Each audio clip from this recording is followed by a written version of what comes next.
Bonjour, aujourd'hui on va s'attaquer à une question qui est juste fondamentale. Comment est-ce que le monde extérieur, le monde physique, arrive à rentrer dans notre tête? Comment notre système nerveux fait-il pour transformer, disons, la lumière en une image ou une simple pression sur la peau en une sensation de toucher? C'est un voyage incroyable et on va le faire ensemble. C'est parti. Prenons un exemple tout simple. Ce doigt qui touche un point de lumière. Eh bien ça, c'est le point de départ de tout.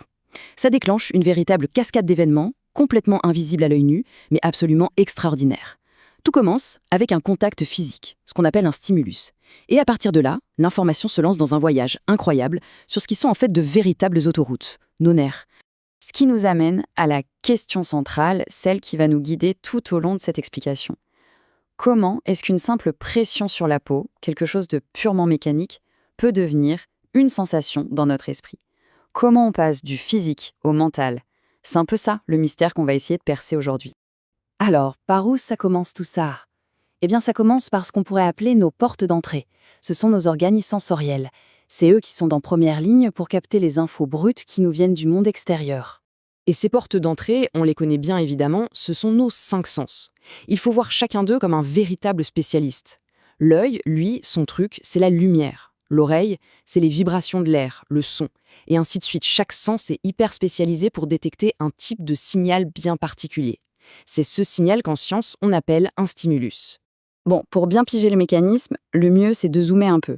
On va regarder de plus près comment fonctionnent deux de ces portes d'entrée. Et on va commencer par la plus complexe et peut-être la plus fascinante de toutes, la vue. Alors, voilà l'œil, c'est une merveille d'ingénierie optique, vraiment. La lumière entre, elle passe à travers la cornée, puis le cristallin, tout ça, ça agit comme une sorte de super lentille. Le but du jeu, c'est de focaliser tous ces rayons lumineux pour qu'ils forment une image nette, toute petite et d'ailleurs inversée, tout au fond de l'œil sur une membrane qu'on appelle la rétine. Et c'est là, sur la rétine, que tout se joue. Parce que cette rétine, elle est littéralement tapissée de millions de capteurs microscopiques. On les appelle les photorécepteurs. Il y en a deux types, les cônes et les bâtonnets. Et leur mission, elle est juste cruciale. Ils captent la lumière et, paf, ils la transforment en une impulsion nerveuse, un signal électrique. C'est un processus hyper important qui porte un nom, la transduction. C'est vraiment le moment où la lumière est traduite dans le langage du système nerveux. Ok, laissons la vue de côté un instant et passons à une autre porte d'entrée tout aussi dingue, la peau. On a tendance à l'oublier, mais ce n'est pas juste une enveloppe qui nous recouvre. Non, non, c'est une structure super complexe avec plusieurs couches et elle est bourrée de capteurs différents. Certains pour la pression, d'autres pour la température et bien sûr pour la douleur. Et là encore, c'est l'hyperspécialisation. Chaque capteur a son job. Les corpuscules de Meissner, par exemple, sont parfaits pour détecter une pression toute légère, comme une caresse. À l'inverse, les corpuscules de Pacini, eux, s'activent pour les pressions fortes. D'autres, les corpuscules de Ruffini, vont s'occuper de la chaleur. Et enfin, les terminaisons nerveuses libres, eh bien, ce sont elles qui tirent la sonnette d'alarme pour la douleur. C'est toute cette équipe de capteurs qui nous donne un sens du toucher aussi riche et nuancé. Bon, le signal est capté. C'est super. Mais maintenant, il faut bien l'envoyer quelque part.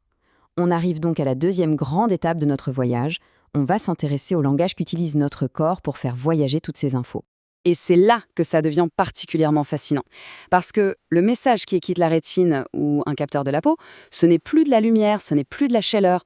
Toutes ces sensations si différentes au départ sont en fait converties en un seul et unique langage, une sorte de code universel. Et ce fameux code, qu'est-ce que c'est? Eh bien, c'est de l'électricité, l'influx nerveux. Tout le secret, en fait, est dans la fréquence. L'intensité de ce qui se passe, disons la force d'une pression sur la peau, va être codée par le rythme des impulsions électriques. Une toute petite pression, ça donne des impulsions lentes, espacées. Une grosse pression, là le rythme s'emballe, ça devient une vraie rafale de signaux.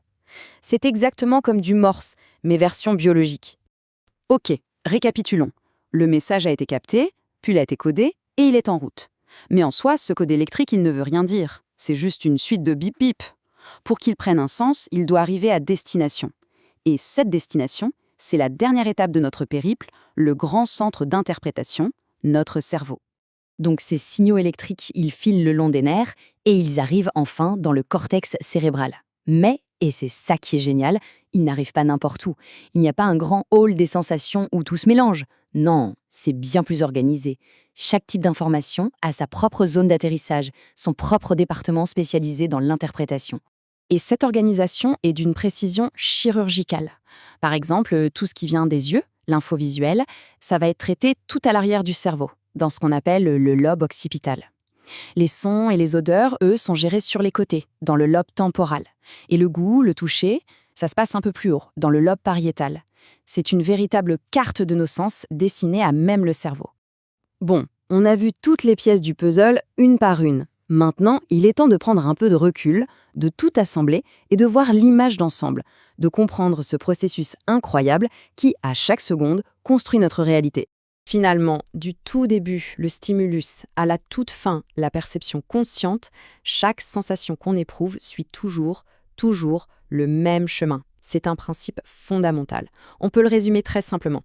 D'abord, un stimulus qui frappe un récepteur, ensuite un conducteur, le nerf, qui transmet l'info, et enfin, un centre nerveux, le cerveau, qui décode et interprète. Donc, s'il y a une chose à retenir de tout ça, c'est bien cette séquence en 3 temps. Étape 1, le récepteur, c'est l'organe des sens qui capte l'info.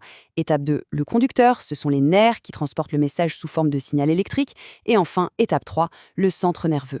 C'est la zone du cerveau qui reçoit ce signal, l'analyse et crée la perception. C'est en quelque sorte la grammaire de base de toutes nos sensations. Et tenez, un dernier petit détail, juste pour le plaisir, qui est assez contre-intuitif, nos circuits sont croisés.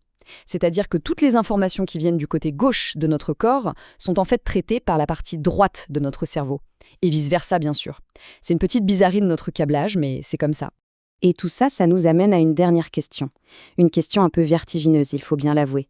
Si tout ce qu'on perçoit, les couleurs, les sons, les textures, absolument tout, n'est au final qu'une interprétation, une sorte de reconstruction faite par notre cerveau à partir d'un simple code électrique, alors on peut se demander à quoi ressemble vraiment le monde réel, le monde tel qu'il est avant que notre cerveau ne nous en donne sa propre version. C'est une pensée qui donne un peu le tournis, non ?